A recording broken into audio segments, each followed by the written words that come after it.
Hi there, this is Daniel, and you are going to get coded. In today's video, we are going to start a journey through strings in C#, and this is the first video in this series.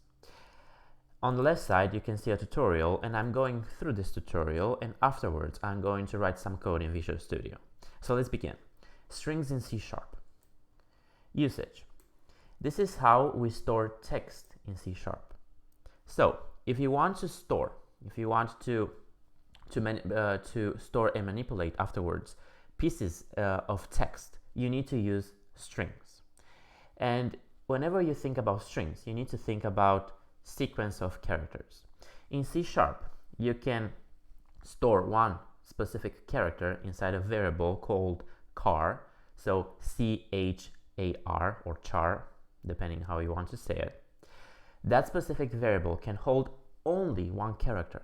But if you want more than one, you need to employ or utilize the string class. The string class is capable of actually storing more than one string, more than one character. And it can hold up to one full-blown text. So the string class, what I want you to remember is that it is an immutable, meaning unchangeable, sequence of characters. So one specific string, as I said, is a sequence of characters, is a collection, is a group of characters that you want to store inside one variable. Once you created a string, that specific string, is immutable. You cannot change the characters inside it. So what you need to do is you need to operate on it and return a new string. And immutability means this. So whenever you hear or come across the word immutable, it means that it cannot change. So it has a value and you cannot change that specific value that specific variable has inside. This is what the string class is in C# is special because, again, it is immutable. And if you have any knowledge about functional programming, because right now, as you may know, C# is an object-oriented programming. And whenever you write C#, you write in an object-oriented programming paradigm. But there are many more paradigms in programming. There is procedural programming. There is functional programming. There is reactive programming. So there are many other paradigms inside programming, inside other programming languages. And over the years, C# has grown, actually, to be a more functional programming language, employing things like local functions, lambda functions, pattern matching that is going to come in C#9. So there are going to be actually changes. Changes have been done to the language to actually utilize and implement some of the functional programming concepts from other languages. And whenever I come across immutable and immutability, I always remember what functional programming languages has taught us over the years. Whenever you want to write in functional programming, you want to avoid side effects. You want to have pure functions. You want to have immutable data structures. And this is what we have in C#. The string class itself is a immutable data structure. And also what I would like to, or what personally I want to share about this string class is that it's basically like an array of characters. And you can actually index each character by its position. So you have a string of characters with positions from 0 to the end of the character. So you can use that as well as an array. So let's continue. Whenever you create a string, it remains the same. You cannot ever change the characters inside of it or its size.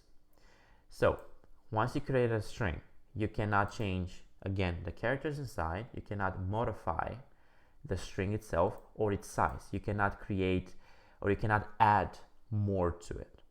You are going to see in future videos how we are going to go about these things, because there are classes, special classes in C# that you can employ to actually resize a string. But we are not going to cover them right now. We are going to cover them in future videos. So the idea is that you cannot manipulate an existing string. So this is what I want you to remember. So the string class in C# is an immutable variable, in an immutable sequence of characters that you cannot change and that you cannot resize. So let's go to the declaration. Assignment. A string value is specified inside quotation marks, so double quotes. This is how you can create a string in C#. So let's create a new console application by going to Visual Studio, File, New, Project, and then I'm going to choose under .NET Core the console application, and I'm going to name this strings, and then I'm going to hit OK.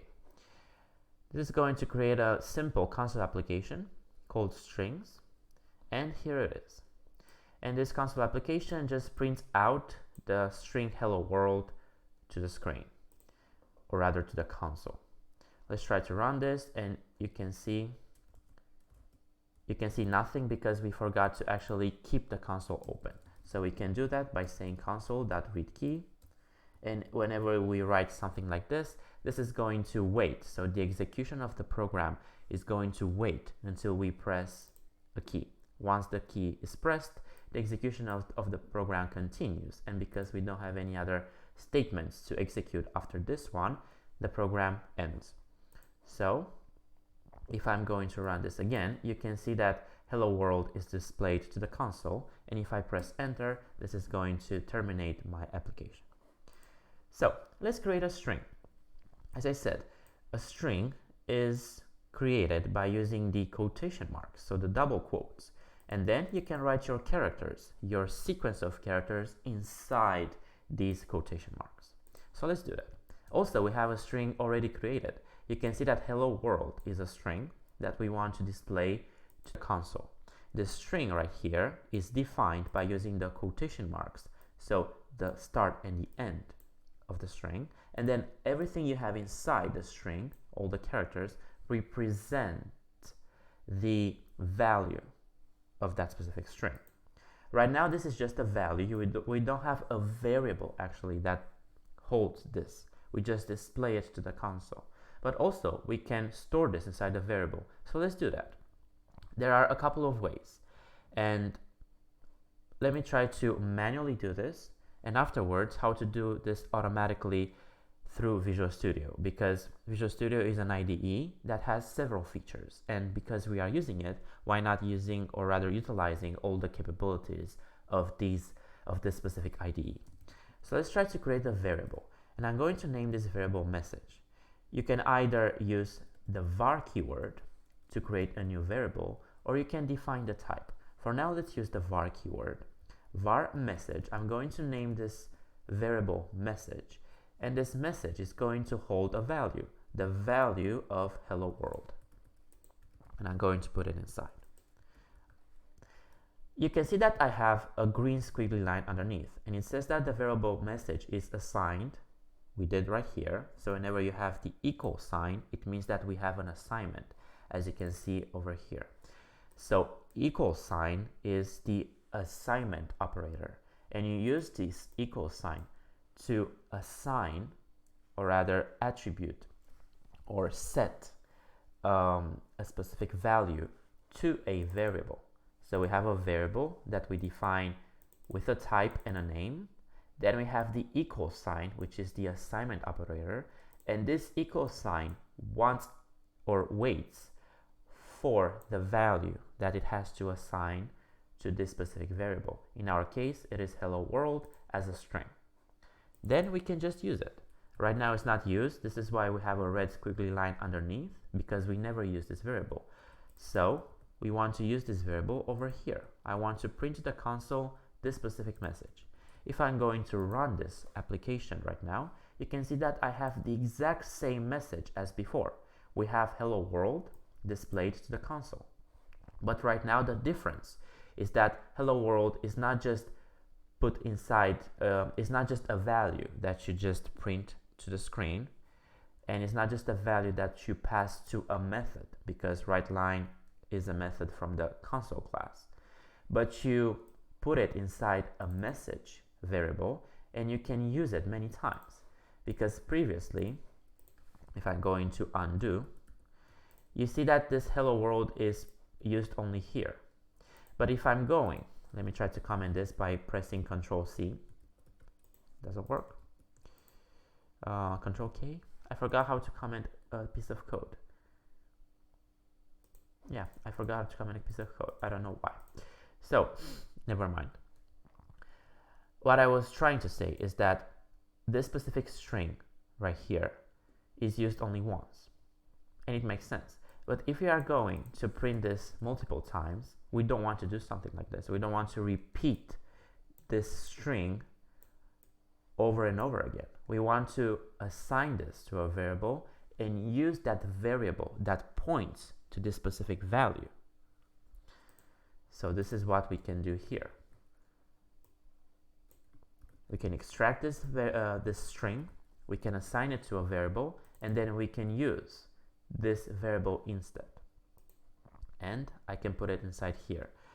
If you press on Control Alt Shift down arrow, or Alt Shift down arrow, yes, without Control, Alt Shift down arrow, you can select multiple lines basically, and then you continue pressing on Alt Shift, and then you press on the right arrow to actually select this code. And instead of this, I want message, and then you can say enter, or not enter, you can say escape. So this is going to escape that one. So Alt Shift down arrow, and then Alt Shift right arrow. If I'm going to run this, you can see that I have hello world printed to the screen 3 times. So why is this important? We don't want to repeat ourselves. This is what you have to do as a programmer. Whenever you are dealing with strings, you want to assign them once to a variable, and then you can use that variable that points to this specific string over and over and over again as many times as you need in your code. I wanted to talk about the var keyword. So in C#, in order to declare a new variable, you need to use the var keyword. But this came in C#4, I think. Previously, you were forced to specify the type of that specific variable. You could not just use var. If I'm going to press on Control dot, you can see that I have 2 options. I'm interested in the second option, use explicit type instead of var. If I'm going to press on this, this is going to replace that var with the actual underlying type that I wanted for my variable. In our case is string. So what C# does is that it looks at the assignment, and because it has type inference built in, it knows what the type of this variable is going to be. And this is why we can use the var keyword instead of string, because C# knows that this is a string and we don't have to over specify that. But sometimes in our code we would like to use the type instead of var because it makes our code more readable and more declarative than before. If I'm going to undo, you can see that we don't have the string class or the string type anywhere in our code. And in our case, because this is a simple code, we might know, oh, this is just a string. But in other cases, when I want to have the type itself here. If I'm going over on my left side, you can see that I have a variable name which points to my name, Daniel, but also we have system.string. We could use system.string, but this is the full type name, and nobody uses that.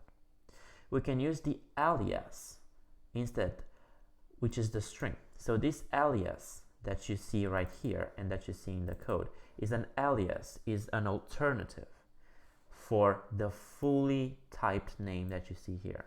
If I'm going to type that myself, so system.string, This is the actual class that you can use from C# to declare a string.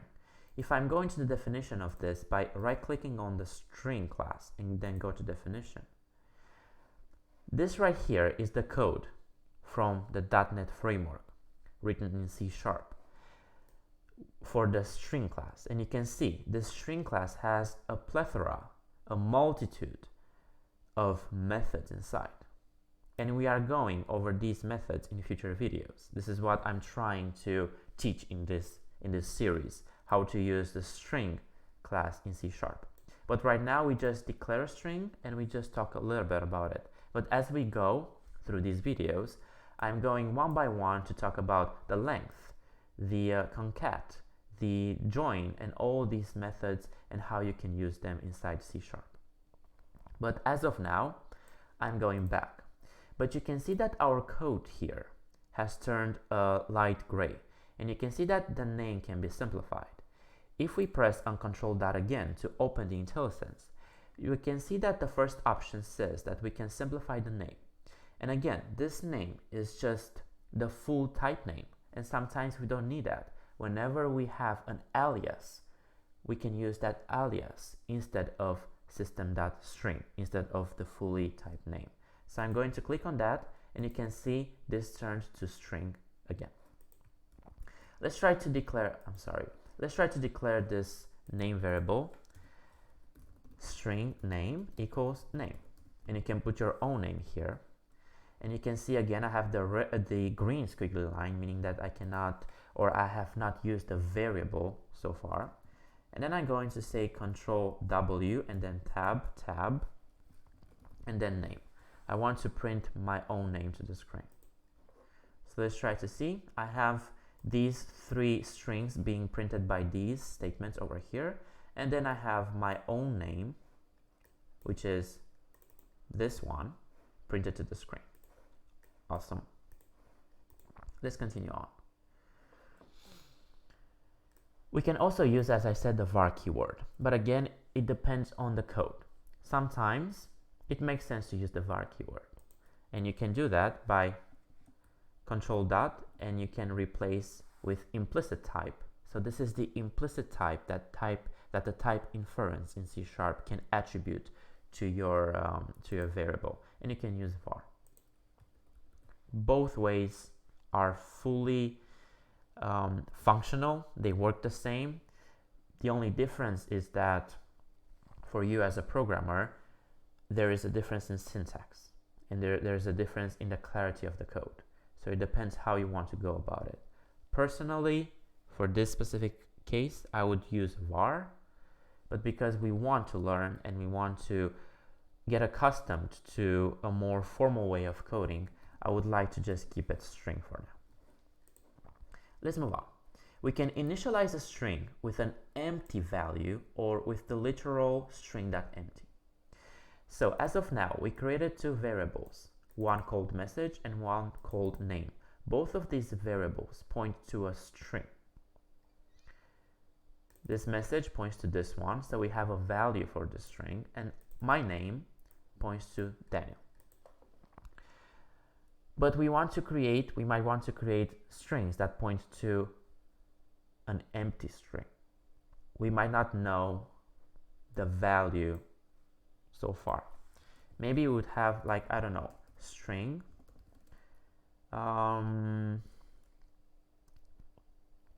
what I can do, full name.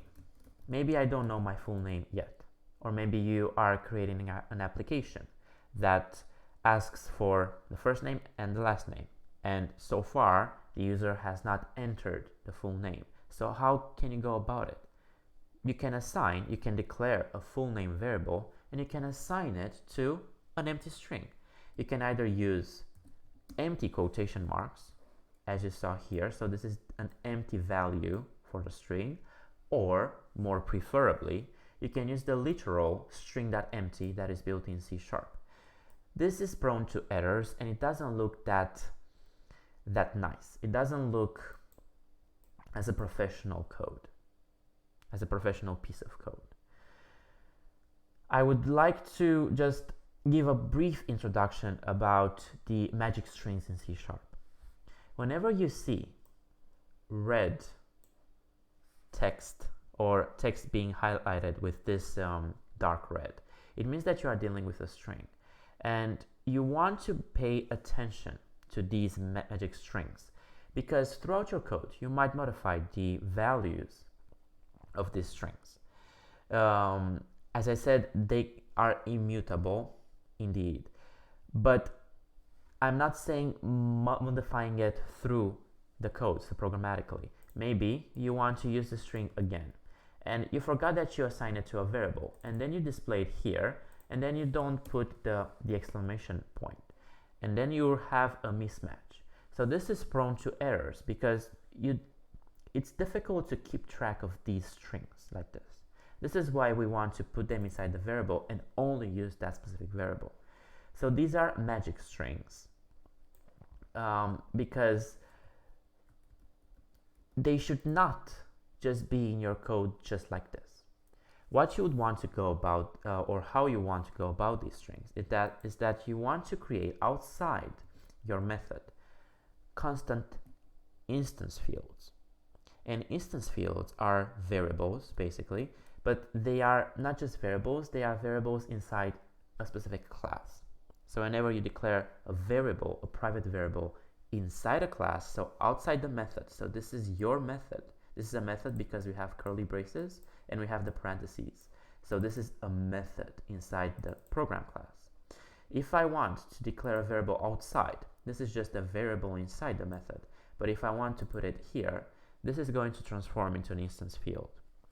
So I can say private, and you need to use the private modifier, the private access modifier to define this. So string for the type, and then a good rule of thumb is to use underscore and then message, and then hello world. Hello world. Right now the difference is that this is an instance field, and you can use this one in many other methods. For example, you might have other methods, void other method inside your code, and you can now use this one over here. Let's try to print this one, and you can see we have no error underneath, or we do have, because this is I forgot to make it a static. I'm not going to cover the static keyword right now, but basically what the static keyword is that you don't have to initialize the program class to use this variable or to call these methods.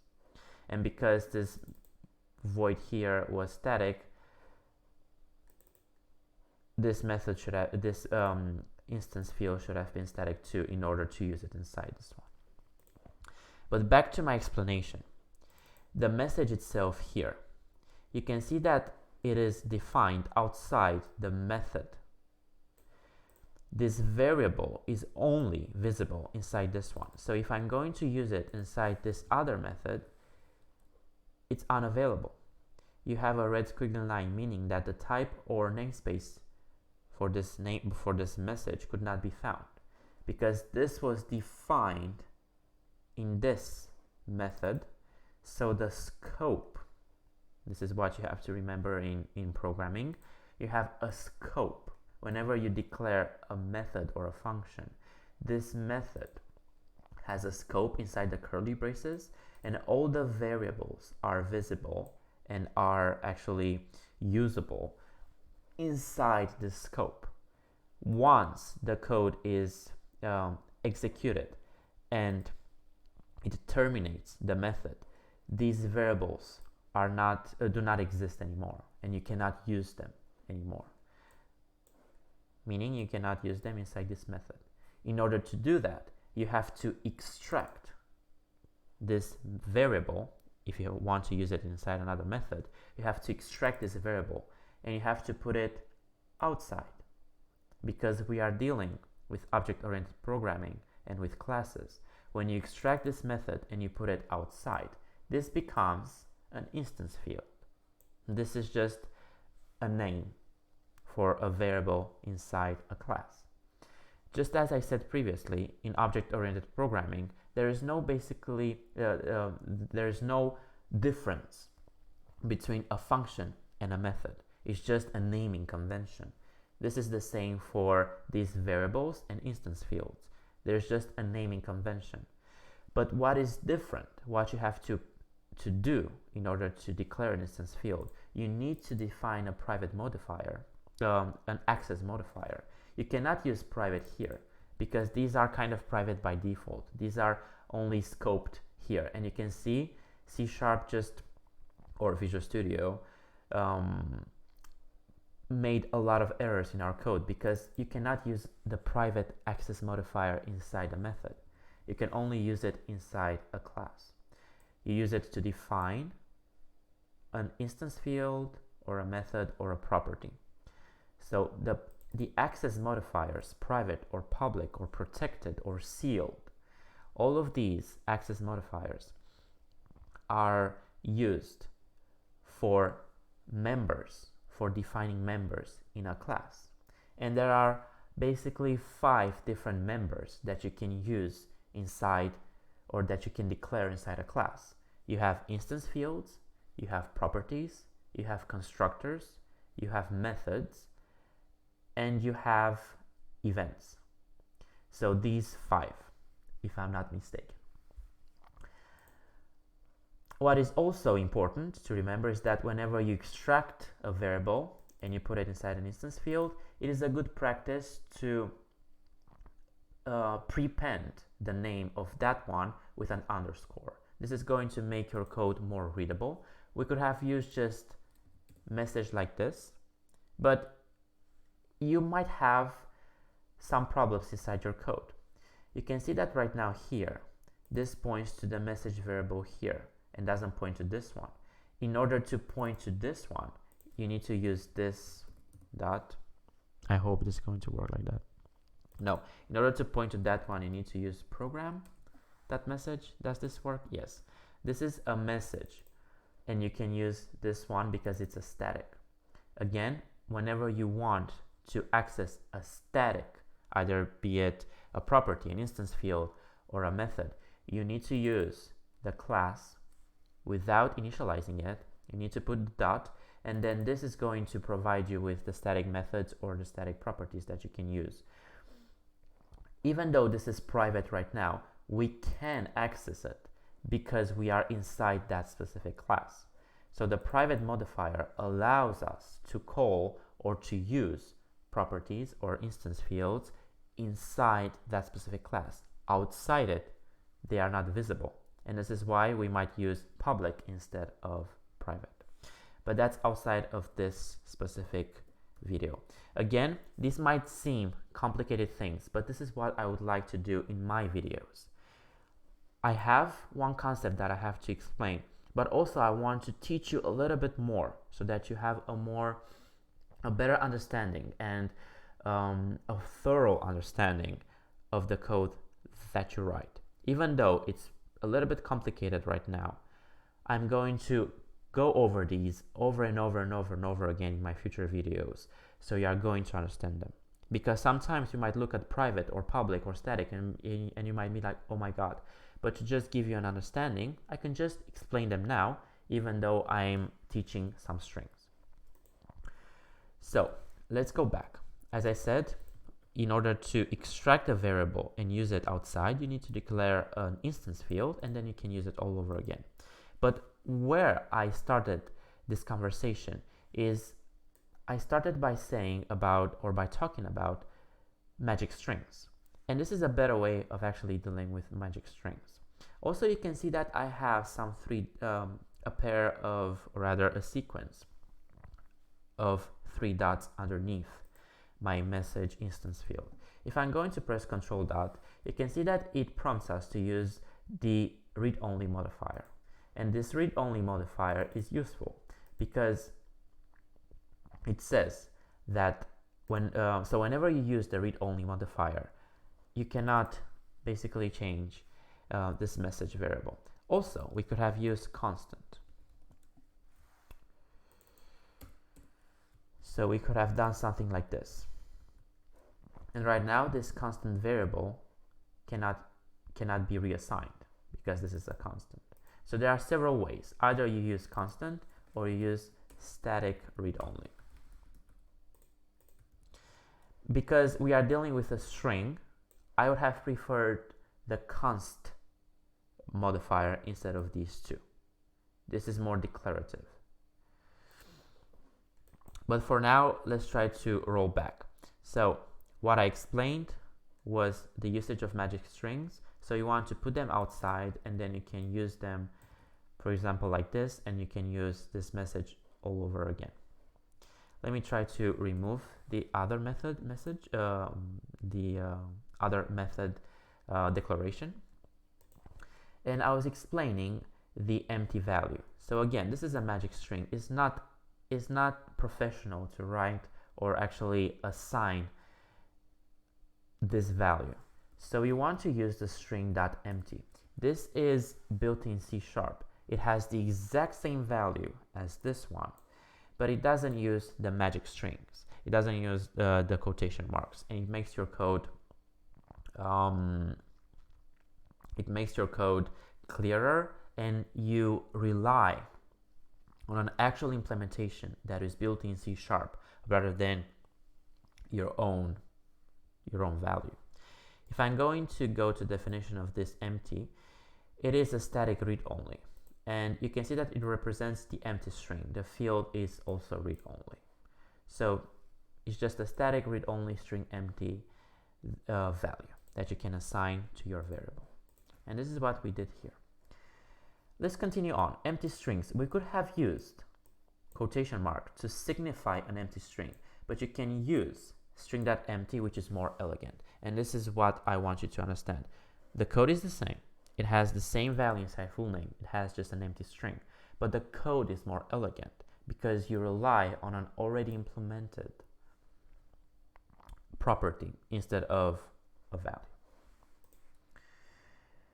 Okay, let's continue on with this one, and then I'm going to just end this video. If we want to declare a null string, we can just declare it and not assign it.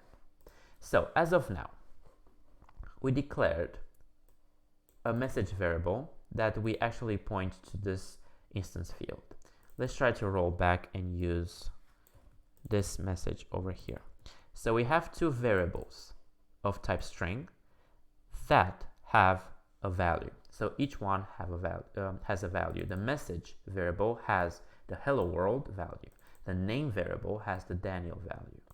So we declared them and then we assigned them. The same we did for the full name. We declared the full name variable and also we assigned it, but we assigned it with an empty value. What you can also do, you can just declare a variable and not assign it. You can choose to not assign a variable, a value, or you can not assign even an empty value. You can do name, or let's try middle name, because we already have the name used in our code, so we cannot use that again. And you can just put like this. You can see that this one has a green squiggly line, and the variable middle name is declared but never used. Again, we had that before, this message before. But what's different right now is that this middle name doesn't point to any value. It doesn't have a value. This variable here points to the null value. So in C#, you have several values and several ways of actually talking about values. I would like to roll back a little bit, or rather use this message instance field and put it underneath. And I'm going to remove the spaces, and I'm going to just explain this code over here. So you have several ways of actually declaring and initializing a string variable in C#. You can declare it and assign a value, a string value, which this is a string literal that you can assign to a variable. So you declare a variable of type string called name, and you assign a string literal that has the value Daniel. Next, you could declare a string called message, and you can assign the value of another variable or instance field. This is perfectly fine. And this message points to this value over here. So this is another way of declaring and initializing and assigning a variable. The third way is that you can create a string, for example, full name, and you can assign an empty value. So we don't want anything inside our string. And this is going to be to have the empty string literal inside. So it's going to point to an empty string. And lastly, the fourth one is that you have the middle name variable declared here. And this one has no assignment. We don't use the equal sign. And this points to nothing. This points to nothing. We just declared this. And the meaning of this is that we wanted to declare it here, and then we are going to use it further on in our code. We are not interested in actually putting a value right now because we might not even know the value, or we want to just declare it here and then use that value or assign a value later on. If I'm going to print these strings one by one, so console.write line, the name, and then the message, and then the full name, and then middle name, and let's try to run this and see what it does. But we cannot even do that. You can see that I have an error in my code, and if I'm trying to run this, you can see that it doesn't even build because we have an error. And this error is because of this middle name. Use of unsigned local variable. You cannot use a variable that has not been assigned. All these variables here have been assigned. We have assigned a value, whether it be a string literal, the value of another variable, or an empty string. But this one points to nothing. So we cannot even use it. So this is the point, and this is what I was trying to explain previously. We are fully capable and fully allowed to declare a string in our code without assigning a value. So we can assign a value later on. For example, like this, or this is the value for this middle name. Right now we don't have any squiggly line underneath our middle name because this points to a value. But right now this pointed to nothing, so this is not permissible. This is not allowed in C# to do. But if we still want to point to nothing because we don't know the value, and I don't want String.Empty, I want to nothing, you can use the Null keyword. And this is going to point to null. This is going to point to nothing. And there is a difference between empty and between nothing. Empty is an empty value. Nothing just points to nothing. And this is a difference, and you might not understand it right now, but I would like to just explain, or rather go about this by explaining how these are stored in memory. Because for this full name variable, we have assigned in memory a location, and this location has nothing inside. But with this one, we don't have any location in our memory because it points to null. So this variable points to nothing. So there is a difference between how these variables are declared and are saved in memory. In programming and in C#, whenever you declare a variable, that variable is saved in memory. So you have the RAM memory that you use with your computer. So inside your computer you have the RAM memory, and C# utilizes that RAM memory to hold variables.